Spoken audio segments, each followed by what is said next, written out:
Welcome to another episode of the Make Mental Health Matter show. I'm your host, Kelli Melissa Reinhardt, and I am excited.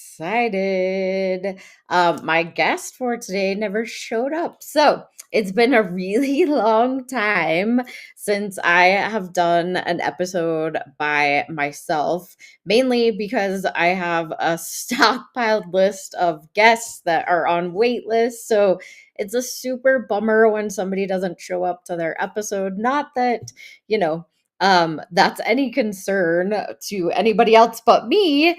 But the whole thing is that I love to bring on guests to share their story, share their experience, and be able to provide you as the audience with any tips or tools or information that really relates with what's going on in this world, in our life, and ultimately bringing people resources to you as the audience. So today you get me as your resource. I know you're so super excited. It's been a really long time.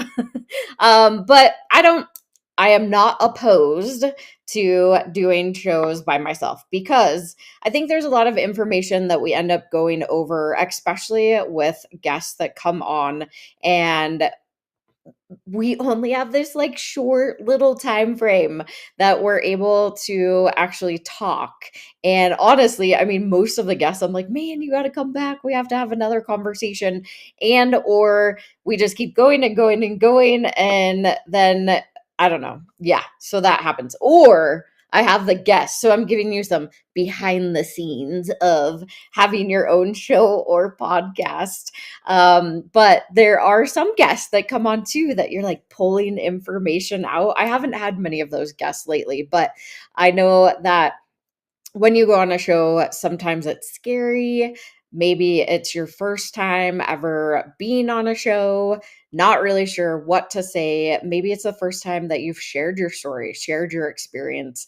And that can be kind of scary, but really exciting.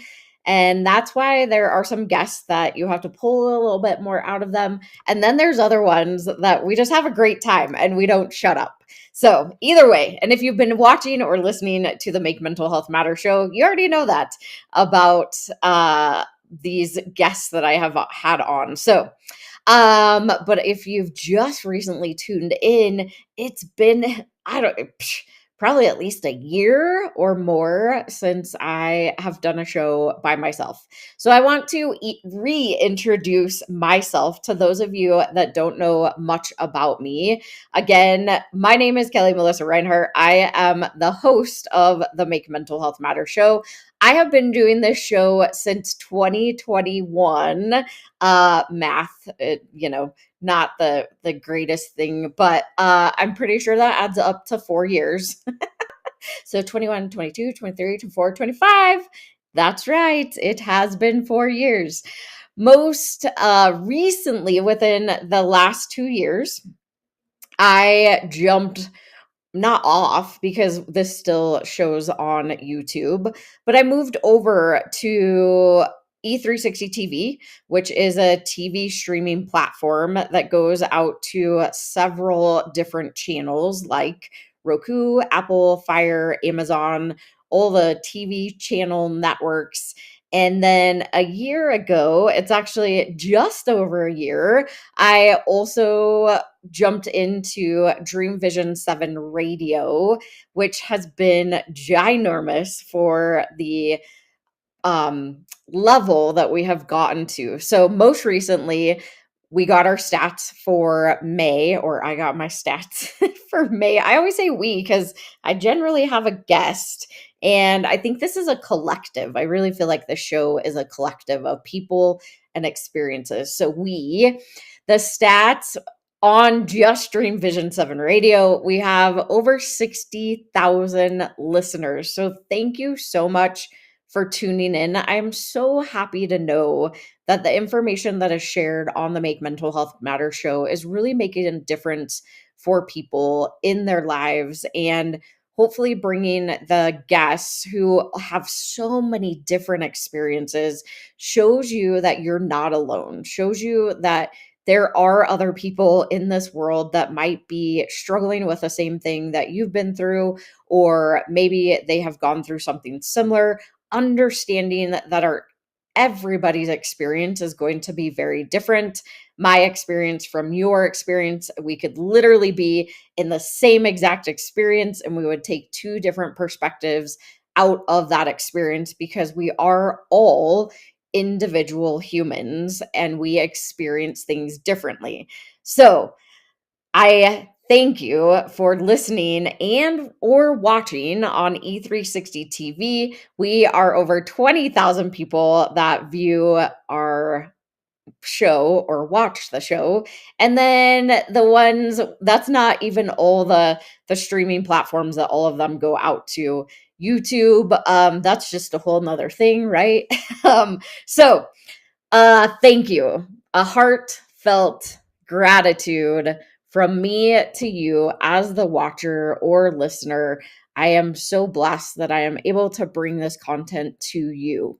With that said, let's talk about some things. The ultimate goal of the show is to make the hard conversations easy, whether those are conversations about mental health, substance use, suicidal ideation, attempts, the loss to, or a suicide loss survivor that has lost somebody in their life to suicide, or maybe just having experts in the field. We've had lots of holistic experts, we've had lots of professional experts, we've had lots of people that are also in nonprofits like myself.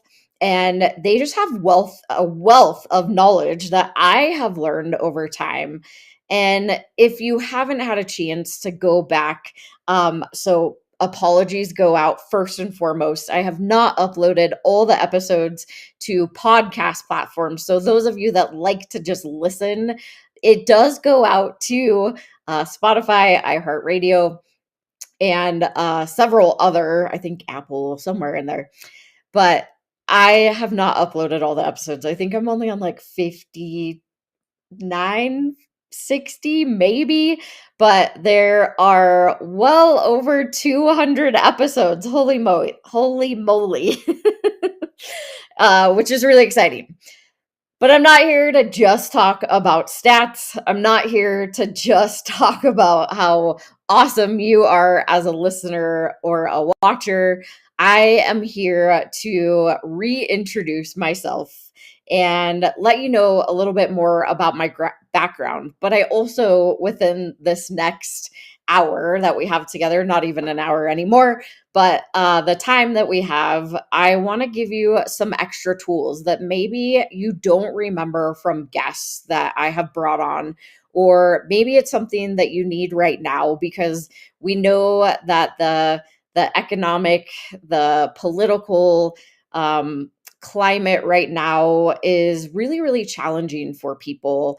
And I have gotten so much feedback and so many people that are calling in or they are reaching out or going to our website at makementalhealthmatter.org and they're asking the questions, how do I help myself? How do I help somebody else? What do I say to somebody that has attempted suicide? What do I say to somebody that has lost somebody to suicide or just even lost somebody in general?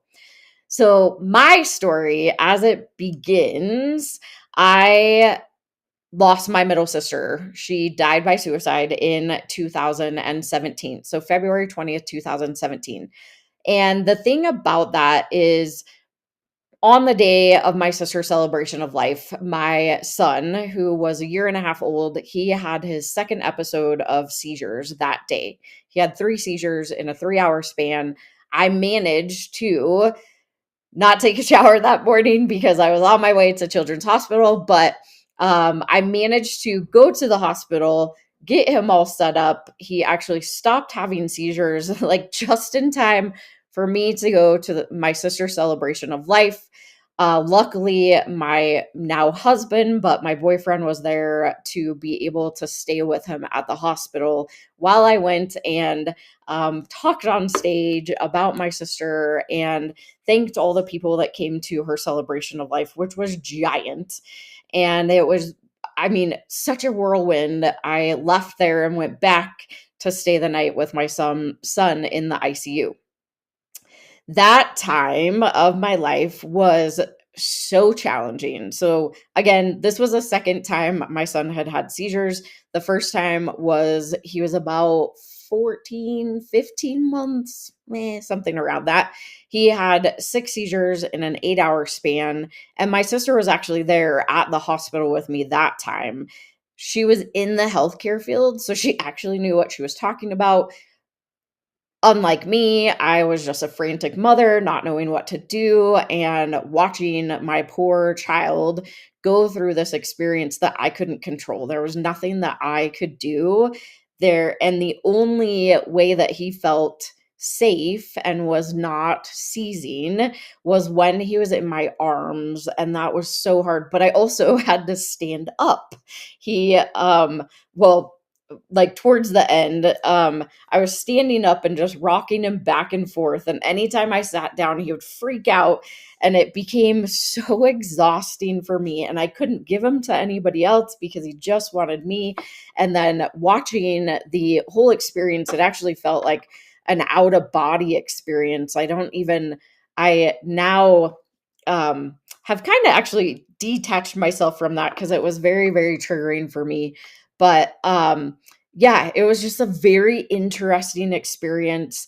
And they couldn't find anything. We ended up doing lots of tests on him, blood work, doing a EEG. I'm pretty sure that's what it is. The one on your brain and your head. If you're a medical professional, feel free to correct me if I said that wrong. I know the EKG is for your heart and the EEG, I think, is your brain. Again, I'm not a medical professional, but and a mom that just didn't know what was happening. We couldn't find any answers. The only thing they found was RSV. That was the only thing in his blood work, in the CAT scans, in the EEG, all of those things. That's all they could find was RSV. So frustrating as a parent. And fast forward, because they said, well, maybe he'll grow out of it. Sometimes this happens in young children, and it usually is centered around a virus or something of that nature. He may or may not ever have them again. So in my mind, I was like, if it's only that, he may not ever have them again. Although I felt like I was on a heightened alert because I was freaking out anytime he got sick. And then it happened again on the day of my sister's celebration. Like, again, a lot of stress happening during that time. I don't know, like, relating them to anything, but I do know that that day was definitely a huge blur. And going back to the NICU with him overnight.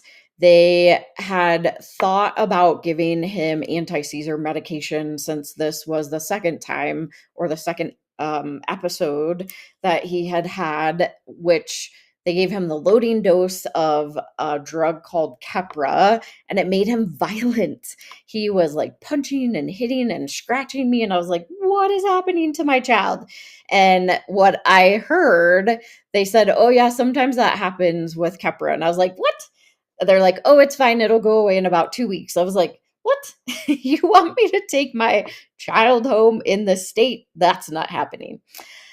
I had a friend. I was like, get that stuff out of my kid's body. Don't even put another dose in him. That was me advocating for my child and advocating for myself as a parent.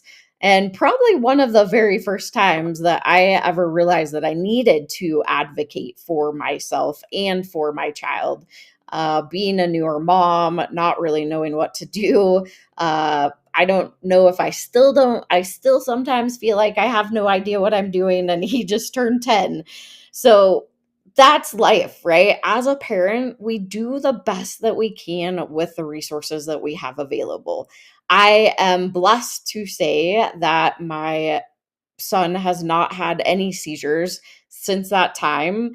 We decided to move towards CBD, no THC, just the pure hemp CBD oil, and he was on that for 5 years probably.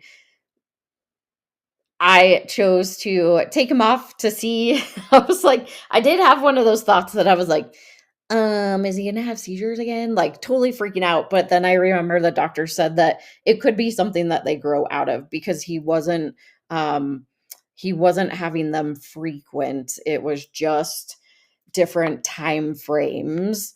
And luckily, to this day, there has not been any. And I am grateful for that. I chose to go the holistic route.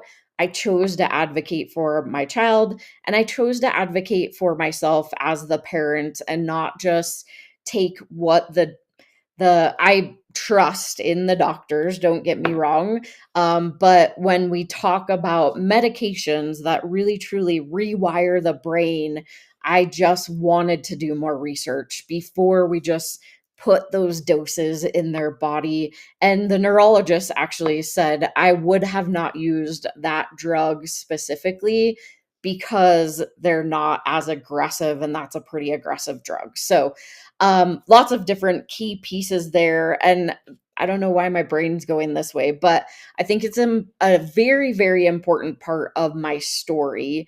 And understanding that that whole year after my sister passed, I was in this go, go, go mentality that has really been my coping mechanism for years and years and years, is just keep going, just keep going. If you are one of those people that you just stay busy so that you don't have to think about anything, that you just keep going, I am that way too. And what happened was that just go mentality. I thought I needed to be strong for my family. I thought I needed to be strong for my son. I had a very young child that I had to keep going for. And what happened was I hit what I call the virtual wall. It was something super, super simple at my corporate job at the time. They were moving me from one team to another team, and I lost it. I was bawling, freaking out, and I felt so bad because I had an intern supervisor at the time, and he was like deer in headlights. He's like, what just happened? And I'm like, I'm so sorry, just everything, blah. And he's like, I was like, I've been thinking about taking a leave of absence and blah, blah. He's like, yeah, I think that's a good idea. So I'm sorry for freaking out, but I found what I needed. I needed to grieve. I needed to take time for myself. And luckily, I did work for a corporate job, which, if you have a corporate job and you have employee resources, or EAP, employee assistant program, then you can utilize those programs. They will help you to find therapy or counseling. Sometimes they give you free sessions. Sometimes they offer leave of absence. Sometimes they give you extended absence, or if you need accommodations or things of that nature, which are really, really cool. So luckily I had access to that. I was able to take 6 weeks off and take care of myself, take care of my child, take care of what I needed to get my mental health back into order. It really helped for that moment. I probably wouldn't have honestly stayed with the therapist that I found. She worked for that moment. And I truly believe that therapy is kind of like dating. You have to find that right one that fits you. And sometimes you have to do that speed dating to figure out, like, is this person right for me, or is this person not right for me? So again, going back to that advocate for yourself, therapy, traditional therapy, talk therapy, is not for everybody. It can be, and it can be super helpful, but there's lots of therapists out there. So don't just stick with the very first one that you find unless they're working. that's amazing. But make sure you're advocating for yourself and finding a therapist that's going to be good and mix with you and help move you forward through whatever. And I always say that even every therapist, they need a therapist. And mental health professionals, we need mental health professionals because everybody needs to take care of their mental health. All of us have brains. That's our mental health. Not all of us have disorders, disease, challenges, whatever you want to call it. But I truly believe that mental health is just as important as our physical health. So there was a key point that really started shifting and changing everything for me. We're going to go to our first quick sponsored break. And once we're back, I will share what was helpful for me. And maybe that would help you if you are somebody that's out there struggling or looking for just something different. So we'll be right back after this quick sponsored break. Have you ever felt completely alone? Like your life doesn't matter. One person dies due to suicide every 40 seconds. You are not alone. Call the National Suicide Lifeline at 988. Hope and recovery is possible. 1 in 8 people globally live with a mental disorder. That's why empowering minds saves lives. We need your help. With only $19 a month, you help us save lives through mental health and suicide prevention education. Scan the QR code or go to makementalhealthmatter.org to sign up as a warrior for mental health today. Hi, I'm Ann Scotland, the host of Global Socialpreneurs. Join the experts, 12 p.m. EST on the Fresh Takes TV network for the best advice on social entrepreneurship. Join us here on E360 TV. Hi, Laura Cross, your host for Mindful Mondays every Monday at 1 p.m. Central Time, where you can embark on a transformative journey of self-care and ultimate happiness. Tune in to the Voyage to Vitality channel on the Achieve TV network. Mindful Mondays with Laura Cross. Be there, be mindful, and join us on E360 TV. And like that, I'm back.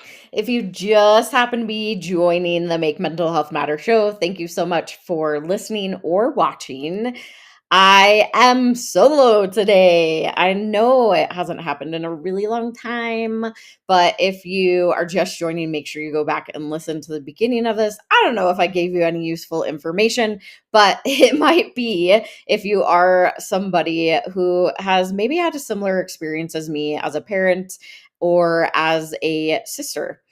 And I was talking about, before we went to the break, I was talking about something that really helped me even after the therapy and taking the leave of absence from work.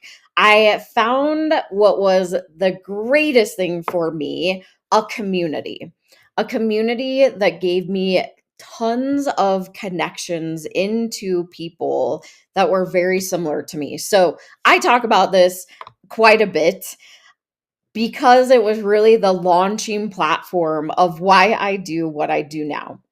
This community was called, it was actually a 3-day event called The Greatest Year of My Life. Shout out George Carroll.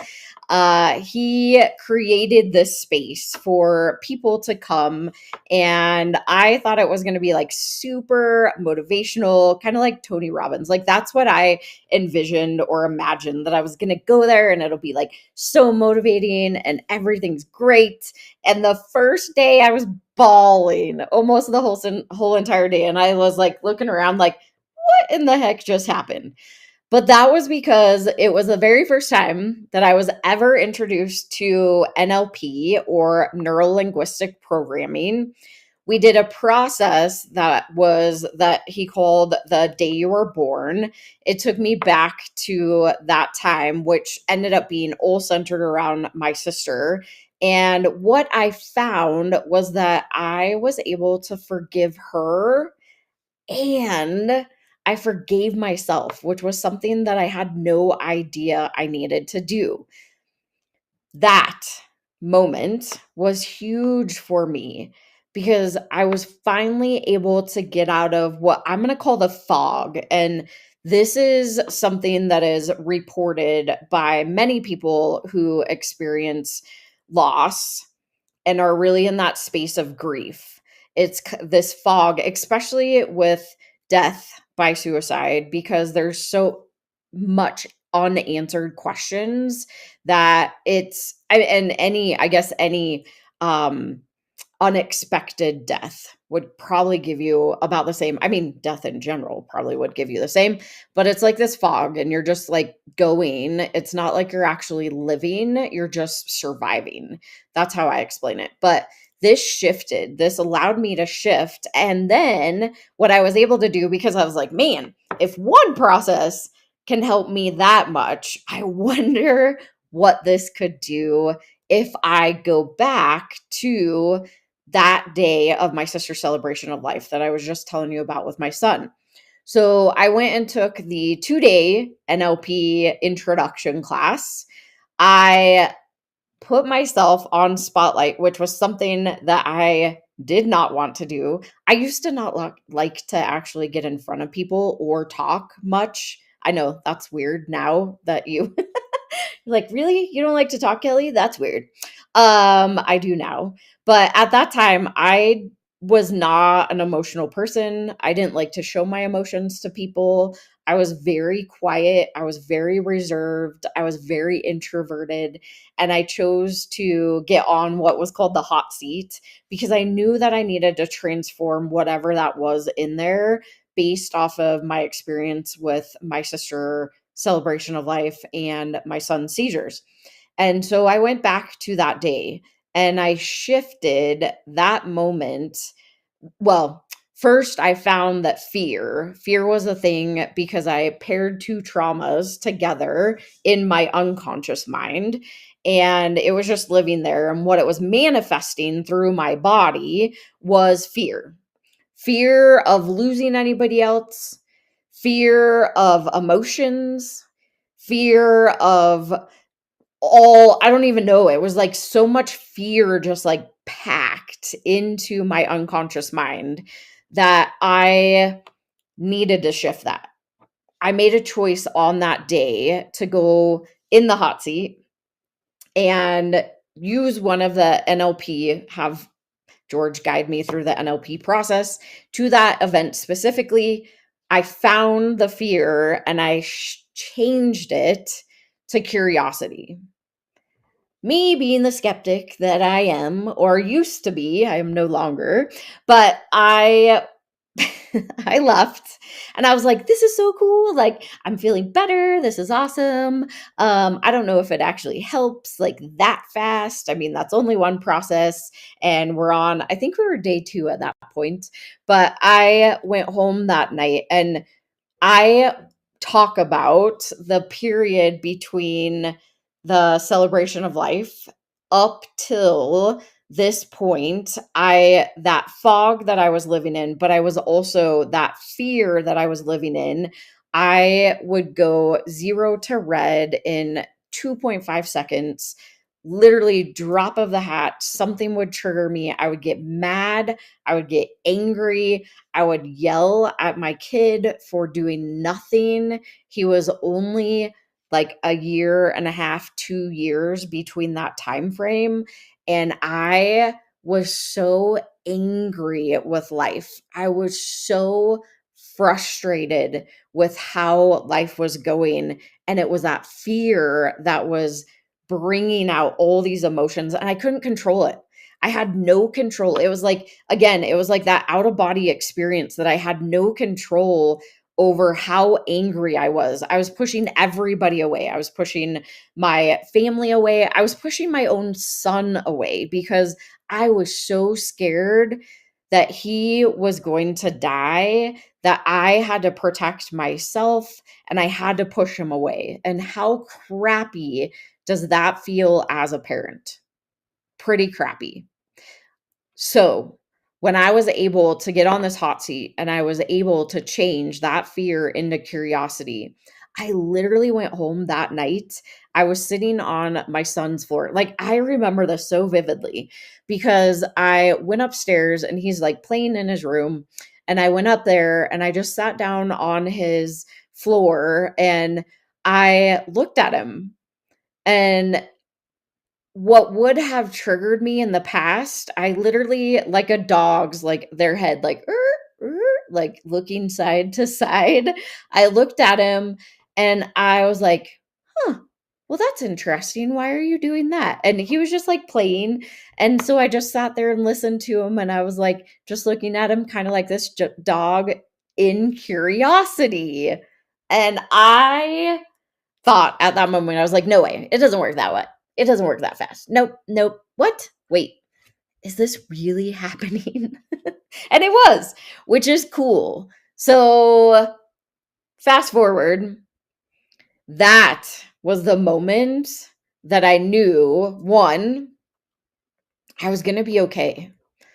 I also knew that there was something else that could help me, and it wasn't just talk therapy. I also knew that I now had an incredible community that surrounded me of very supportive people, people that I would have never met had my friend Christy not dragged me to the greatest year of your life. I would have never met this incredible community and made these connections that I believe truly saved my life. And it set me on this path to start saving other people's lives, which definitely was not something that I knew I was going to do. So that summer, I ended up going to a retreat. I knew that I, for whatever reason, wanted to start a nonprofit, and I was challenged. Hey, how much does it take to start a nonprofit? And based off of research, I had kind of like this idea, and I was challenged. George was like, okay, I challenge you to raise that money in 24 hours. And I was like, who are you? What do you, what? And I did it. That's the craziest part, is I raised the money in 24 hours to start my nonprofit. And I got it rolling. That was 2018.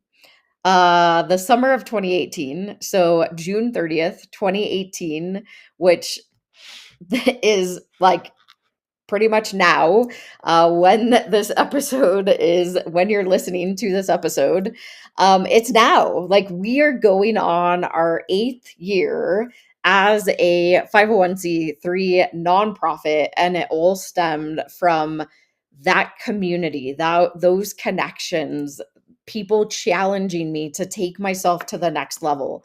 And the greatest part about all of this, and we know now, based off of research and lots of studies and scientific proof, that connection and community are truly the two things that save people's lives.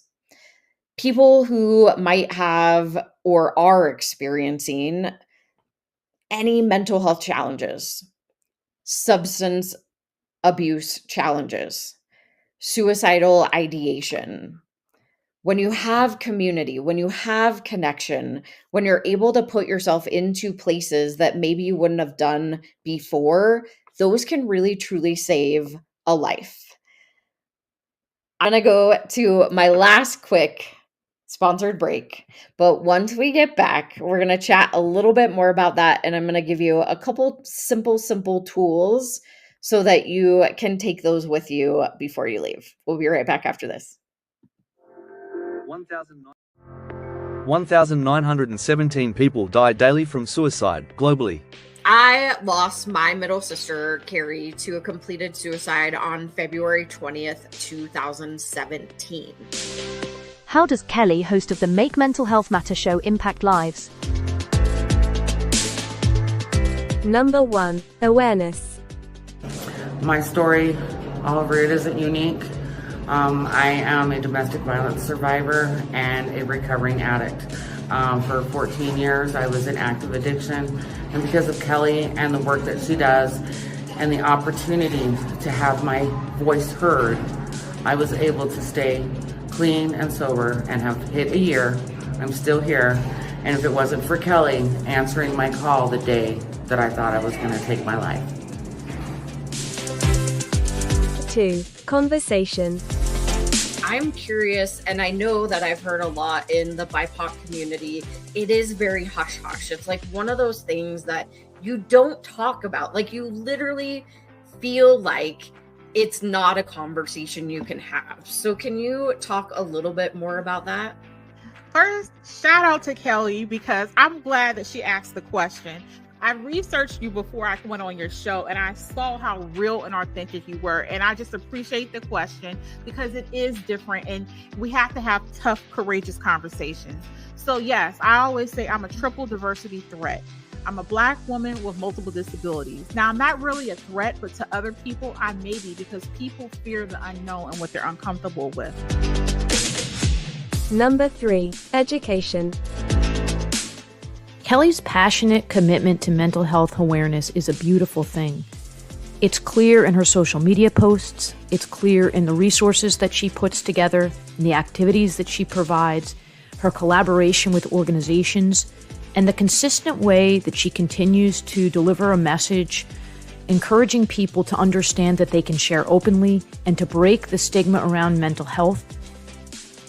Kelli's topics cover children and adults, talk about things that we can do as a community, things that we can do individually, and her website is packed with information and resources and all kinds of contacts that you can use to reach out, whether you're dealing with something yourself or you're looking to help somebody else who is struggling. I encourage you to check it out. And like that, I'm back. Thank you for tuning in, whether you're watching or listening to the Make Mental Health Matter show. I am your host, Kelli Melissa Reinhardt, and I'm solo today. Yay!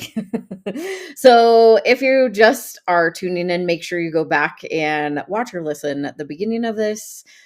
I am just sharing a little bit about my story that maybe you haven't heard in a really long time, but also putting some key pieces in there that might be helpful for you if you are somebody who might have similar experiences or might be struggling. And I want to bring in a couple tools for you.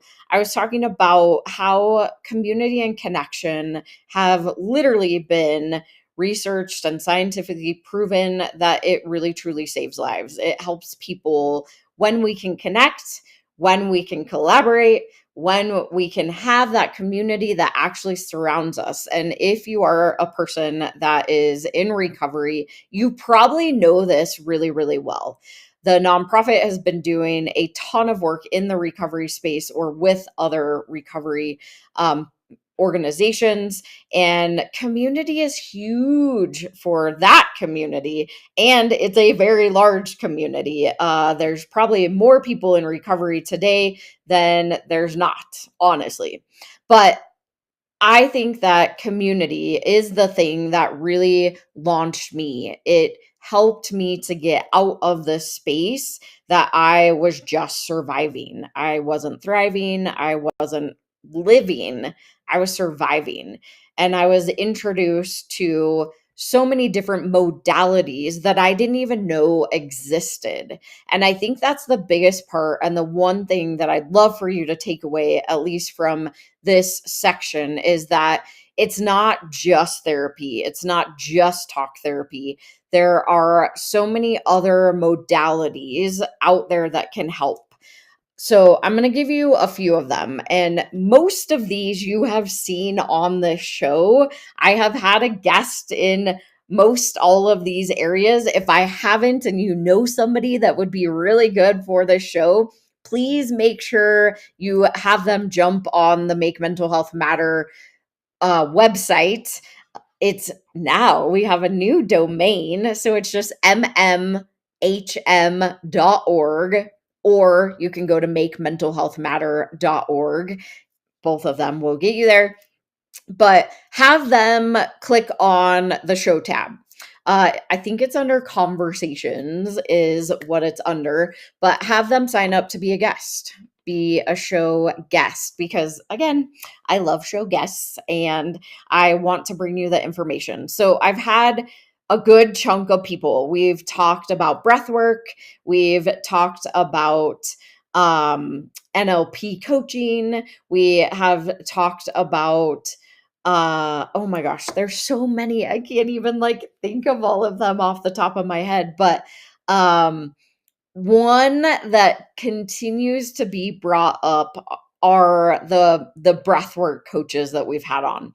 And I remember one of the ladies, it's been so long, I might have to actually bring her back because she was so like she sticks out in my head.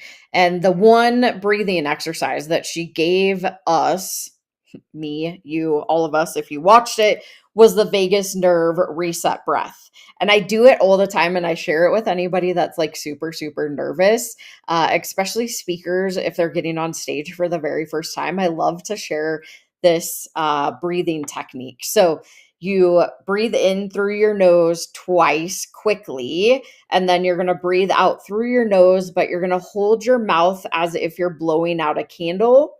So it's more of a right. And I put my finger out in front of me to signify if that's like blowing out a candle. But you breathe, so 2 quick in breaths, and then you breathe out for however long, like the longest. So you're like shrinking in your whole entire belly, your diaphragm, all the things. So you go.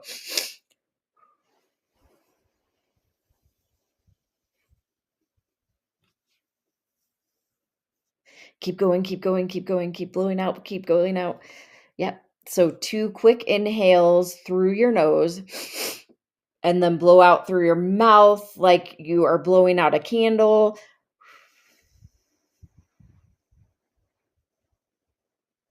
Keep going, keep going, keep going, keep going, keep going.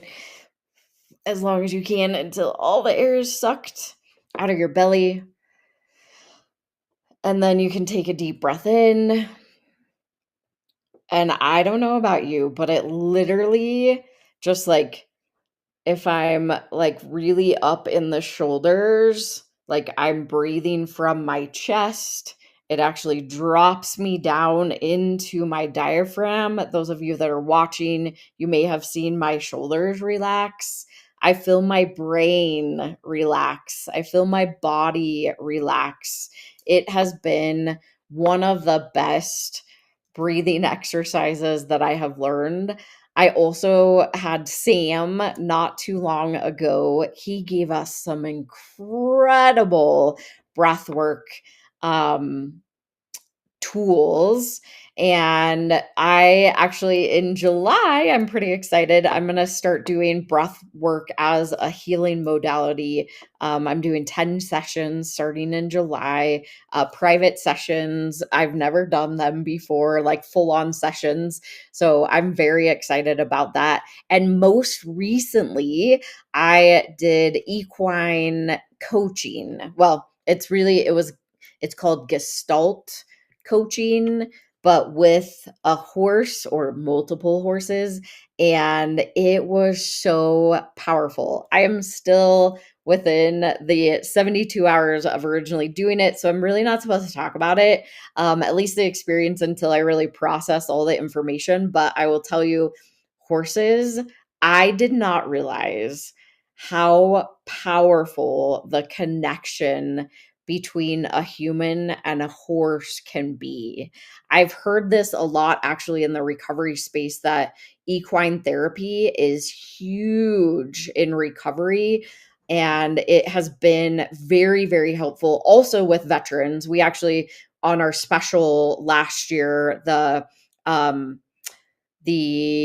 Veterans Day, was it Veterans Day? I think it was Veterans Day special, we had several people that were on here that talked about equine therapy and the ranch. You may have remembered or heard. If you haven't, go back and watch that one too.